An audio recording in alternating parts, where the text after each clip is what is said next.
Malakas na po ba ang iyong sasakyan sa gasolina? Baka kailangan mo ng palinis po ito. Ayan, ito yung ating pinaka-mass or map sensor na kailangan linisin. Spark plug na naglalangis at sobra na sa gamit na kailangan na talagang palitan. Throttle body na kailangan i-relearn at marami ng carbon. Intake manifold na puno na ng carbon. Ayan, mga namumuong carbon. At sama na natin yung pinaka-combustion na kapal na rin ng carbon, mga idol.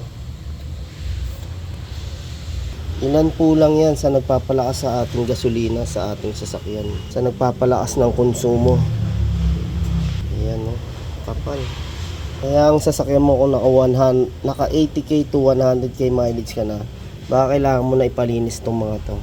Kailangan mo na ng heavy PMS. Ayan, message ka lang po dito sa aming auto shop. Ayan, sigurado matutulungan ka namin sa lakas na konsumo ng iyong gasolina o diesel. Kaya nung isang to, nilinisan namin yung turbo at EGR. Toyota Fortuner. Ayan, makikita nyo na mga boss yung ating throttle na talaga makarbon na rin. Pagkatapos nga natin linisin to mga to, kailangan natin to yung kita ng scanner. Kailangan natin siya i-relearn o i-reset, mga idol. Sunday, open po tayo dito sa ating auto shop. Kaya pasya lang po kayo, kaya message lang po kayo sa akin.